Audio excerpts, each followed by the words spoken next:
అధికారంలోకి రాకముందు ఒక గ్రీన్ ఛానల్ని ఏర్పాటు చేస్తాం.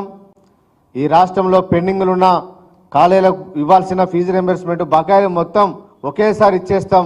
దానికోసం గ్రీన్ ఛానల్ని ఏర్పాటు చేసి విద్యా కళాశాలకు యాజమాన్యాలకు బకాయిలని చెల్లిస్తామని చెప్పి మాట్లాడిన రేవంత్ రెడ్డి గారు ఇవాళ 10 నెలలు గడిచినా కనీసం ఒక నయా పైసా కూడా ఇవాళ కాలేజీలకు విడుదల చేయకపోవడం వల్ల చాలా మంది విద్యార్థులు ఇవాళ ఇబ్బందులు గురవుతూ ఉన్నారు. ఇవాళ పీజీ కంప్లీట్ చేసిన వాళ్ళు, బీటెక్ కంప్లీట్ చేసిన వాళ్ళు ఎంటెక్లో జాయిన్ కావాలన్నా, ఇంటర్ కంప్లీట్ చేసిన వాళ్ళు బీటెక్లో జాయిన్ కావాలన్నా ఇవాళ కళాశాల యాజమాన్యాలు సర్టిఫికెట్లు ఇవ్వకపోవడం వల్ల ఇవాళ ఉన్నత విద్యకు దూరమయ్యే పరిస్థితి ఈ రాష్ట్రంలో కొనసాగుతున్నది. దీని మీద అనేక సార్లు ఫిర్యాదు చేసినా కూడా ఈ ప్రభుత్వానికి దున్నపోతు మీద వర్షం పడ్డట్టే ఉన్న తప్ప కొంచెం కూడా ఉలుకు లేదు, పలుకు లేదు. ఇవాళ ప్రైవేట్ కళాశాల యాజమాన్యాలు విద్యార్థులను వేధిస్తూ ఉన్నారు. సర్టిఫికెట్లు ఇవ్వమంటే ఫీజు రింబర్స్మెంట్ రాలేదు కాబట్టి మీరు డబ్బులు ఇచ్చి మాత్రమే సర్టిఫికెట్లు తీసుకోపోండి అని చెప్తే ఇవాళ అప్పులు వేసుకొని ఆస్తులు కుదబెట్టుకొని ఇవాళ డబ్బులు తీసుకొచ్చి ఇవాళ కాలేజీలలో కట్టుకొని ఇవాళ సర్టిఫికెట్లు తీసుకొని ఇవాళ ఉన్నత విద్యలో జాయిన్ అయ్యే పరిస్థితి వాళ్ళ ఈ రాష్ట్రంలో కనిపిస్తుందంటే ఈ ప్రభుత్వం చాలా విద్యార్థుల పట్ల, పేద విద్యార్థుల పట్ల దుర్మార్గంగా ఇవాళ వేస్తున్నట్టుగా ఇవాళ చాలా స్పష్టంగా కనిపిస్తూ ఉన్నది. ఇవాళ విద్యాశాఖ మంత్రి లేకపోవడం వల్ల విద్యా వ్యవస్థ మీద కనీసం ఒక రివ్యూ మీటింగ్ కూడా ఇవాళ ముఖ్యమంత్రి గారు పెట్టడం లేదు. కనీసం ఇవాళ విద్యా కమిషన్ ఏర్పాటు చేసిరు. విద్యా కమిషన్ ఏర్పాటు చేసినా ఇంతవరకు విద్యా కమిషన్ ఇవాళ జాడ లేదు. ఇవాళ విద్యా వ్యవస్థను చాలా ప్రక్షాళన చేస్తా మేధావినని మాట్లాడిన ఆకునూరి మురళి గారు ఇవాళ విద్యా కమిషన్ చైర్మన్ అయిన తర్వాత ఎక్కడి వేండో ఇవాళ ఎవరు తెలియలేని పరిస్థితి. అదే ప్రైవేట్ విద్యా వ్యవస్థ కళాశాలలో, కార్పొరేట్ కాలేజీలో అయినా, నారాయణ శ్రీచైతన్య కళాశాల లోపల చాలా ఇబ్బందులకు గురవుతుందని చెప్పి విద్యార్థులందరూ ఇవాళ మహిళా కమిషన్కు రిప్రజెంటేషన్ ఇచ్చుకోవాల్సిన పరిస్థితి ఏర్పడ్డది. మహిళా కమిషన్ చైర్మన్ నేరెళ్ళ శారదా గారు ఇవాళ నారాయణ శ్రీచైతన్య కార్పొరేట్ కాలేజీలోకి వెళ్ళి అక్కడ ఉన్న విద్యార్థులకు ఏ విధంగా ఇబ్బందులకు గురవుతున్న అంశాల మీద ఇవాళ రివ్యూ మీటింగ్ పెట్టాల్సిన పరిస్థితి ఇవాళ రాష్ట్రంలో ఉన్నదంటే మరి మహిళా కమిషన్ ఇంపార్టెంటా, విద్యా కమిషన్ ఇంపార్టెంటా ఇవాళ అర్థం కాని పరిస్థితి ఇవాళ కనిపిస్తూ ఉన్నది. కనీసం విద్యా కమిషన్కు ఉన్న సోయి కూడా ఈ ముఖ్యమంత్రి రేవంత్ రెడ్డి గారికి లేకపోవడం చాలా దుర్మార్గం అని చెప్పి ఇవాళ మేము భావిస్తూ ఉన్నాం.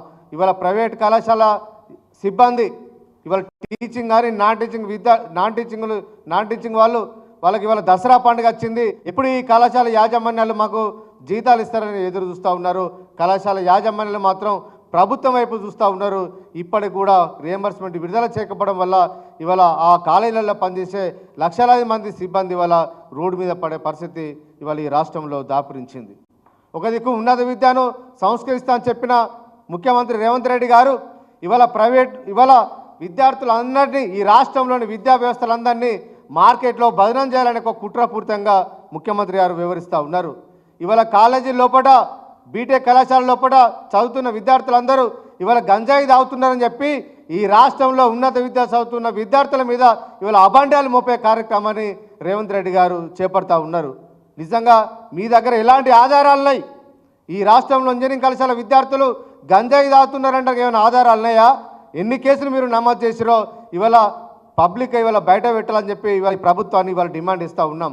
ఇవాళ కళాశాలకు రియంబర్స్మెంట్ యాజమాన్యాలు అడుగుతున్నారని చెప్పి ఇవాళ కాలేజీలలో గంజాయి తాగుతున్నారని చెప్పి ఈ రకంగా దుర్మార్గమైన ప్రచారాన్ని ఇవాళ రేవంత్ రెడ్డి గారు చేయడం మానుకొని ఈ రాష్ట్రంలోని విద్యార్థులకు ముఖ్యమంత్రి గారు క్షమాపణ చెప్పాలని చెప్పి ఇవాళ మేము డిమాండ్ ఇస్తూ ఉన్నాం.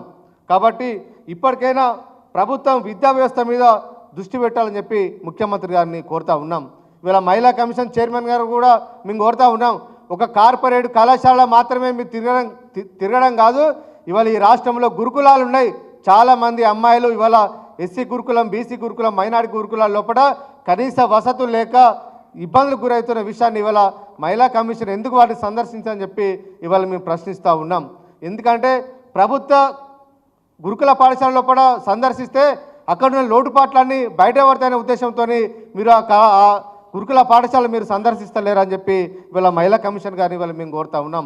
నిజంగా పేద వర్గాల పట్ల ప్రేమ ఉంటే ఈ ముఖ్యమంత్రి గారికి ఎట్లయినా ప్రేమ లేదు. కనీసం ఆ వర్గాల నుంచి వచ్చిన చైర్మన్ గారు మీరైనా కనీసం ఆ గురుకుల పాఠశాలను సందర్శించి ఆ గురుకులాల్లో విద్యార్థులు జరుగుతున్న నాసిరకం భోజనాలు వాటన్నిటి మీద మీరు దృష్టి సారించి మంచి భోజనాన్ని పెట్టే విధంగా ఈ ప్రభుత్వం మీద ఒత్తిడి తీసుకురావాలని చెప్పి ఇలా మీ మహిళా కమిషన్ గారిని కోరుతా ఉన్నాం. కనీసం ఛార్జీ తీసుకొని నెల దాటిపోయినా విద్యా కమిషన్ ఇవాళ జాడ లేకపోవడం చాలా దుర్మార్గం. మరి తనను పని చేయనిస్తలేరా లేదంటే మాకునూరి మురళి గారే కావాలని చెప్పి ఇవాళ దూరం ఉంటున్నారో ఇవాళ అర్థం కాని పరిస్థితి ఉన్నది.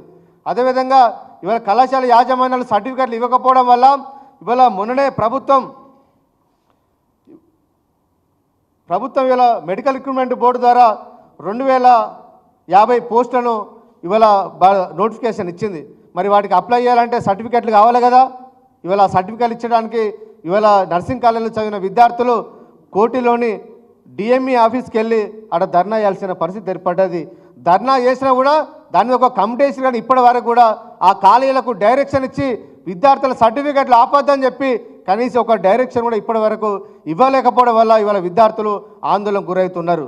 ఈ నెల 14 తారీఖు వరకే ఇవాళ ఈ మెడికల్ ఉద్యోగాలకు అప్లై చేసుకుంటానికి ఇవాళ చివరి తేదీ ఉన్నది కాబట్టి ప్రభుత్వం ఇప్పటికైనా దృష్టి సారించి విద్యార్థులకు ఇవ్వాల్సిన సర్టిఫికెట్లను ఫీజు రియంబర్స్మెంట్ పెండింగ్ వాటికి సంబంధం లేకుండా సర్టిఫికెట్లు ఇచ్చే విధంగా ఇవాళ కళాశాలలకు ఇవాళ డైరెక్షన్ ఇవ్వాలని చెప్పి ఇవాళ రాష్ట్ర ప్రభుత్వాన్ని ఇవాళ డిమాండ్ ఇస్తూ ఉన్నాం.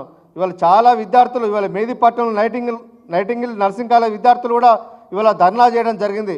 కాబట్టి ప్రభుత్వం దూరదృష్టితో ఆలోచించి విద్యార్థులకు ఇబ్బంది పెట్టద్దని చెప్పి ఇవాళ కోరుకుంటూ ఈ పెండింగ్లో ఉన్న దాదాపు 6,000 రూపాయల రియంబర్స్మెంట్ను వెంటనే విడుదల చేసి ఈ పేద విద్యార్థులను ఆదుకునడానికి కళాశాలను ఆదుకుంటానికి కళాశాలలో చిన్న చిన్న ఉద్యోగులు పనిచేస్తున్న ఉద్యోగులను ఆదుకుంటానికి ప్రభుత్వం విడుదలని చెప్పి ఈ ప్రభుత్వాన్ని మేము డిమాండ్ చేస్తూ ఉన్నాం.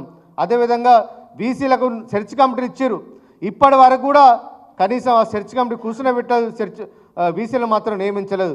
బీసీలు లేకపోవడం వల్ల అధికారుల పాలనతోని విశ్వవిద్యాలయం లోపల ఇవాళ పాలనంతా అస్తవ్యస్తంగా ఇవాళ జరుగుతూ ఉన్నది. తిరుమలడి బాసర్లో నెలల కొద్ది విద్యార్థులు అక్కడ ఆందోళన చేపట్టినా కనీసం రాష్ట్ర ప్రభుత్వం దృష్టి పెట్టలేదు. అధికారంలోకి రాకముందు రేవంత్ రెడ్డి గారు బాసరకు గోడలు దునికి పోయిన సంఘటనలు గతంలో ఉన్నాయి. ఆ రోజు విద్యార్థులకు హామీ ఇచ్చిండు. కాంగ్రెస్ ప్రభుత్వం అధికారంలోకి వచ్చిన తర్వాత బాసర లాంటి త్రిబుల్ యూనివర్సిటీ ఇంకో 4 ఏర్పాటు చేస్తాం, మీరు ధైర్యంగా ఉండాలని చెప్పారు. కానీ ఇవాళ 10 నెలలైనా కూడా కనీసం ఆ బాసర ముఖాన్ని ఇవాళ ముఖ్యమంత్రి చూడలేదు.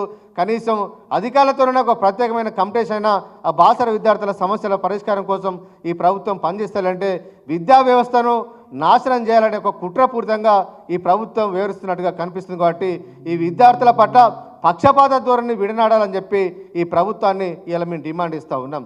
అదేవిధంగా ఓవర్సీస్ స్కాలర్షిప్లు చాలామంది పేదవ విద్యార్థుల కోసం గతంలో కేసీఆర్ గారు బీసీల కోసం, ఎస్సీల కోసం, మైనార్టీల కోసం ఫీజు రియంబర్స్మెంట్ పథకాన్ని పెట్టి ఇవాళ ప్రతి సంవత్సరం ఆగకుండా వాళ్ళందరికీ ఫీజు రియంబర్స్మెంట్ ఓవర్సీస్ పథకాన్ని అమలు చేస్తే ఈ ప్రభుత్వం వచ్చిన తర్వాత ఇంతవరకు కూడా దాని మీద ఎలాంటి నిర్ణయం తీసుకోకపోవడం వల్ల చాలామంది విద్యార్థులు విదేశీ విద్యకు దూరమయ్యే పరిస్థితి ఉన్నది. కాబట్టి ముఖ్యమంత్రి గారికి ఏమన్నా ప్రేమ, దయ, కరుణ ఉంటే వెంటనే వీటి మీద దృష్టి సారించి ఒక ఉన్నత స్థాయి మీటింగ్ను కండక్ట్ చేసి ఈ ఫీజు రియంబర్స్మెంట్ను విడుదలేసి మిగతా విద్యారంగ సమస్యలు పరిష్కరించాలని చెప్పి ఈ ప్రభుత్వాన్ని డిమాండ్ ఇస్తూ ఉన్నాం.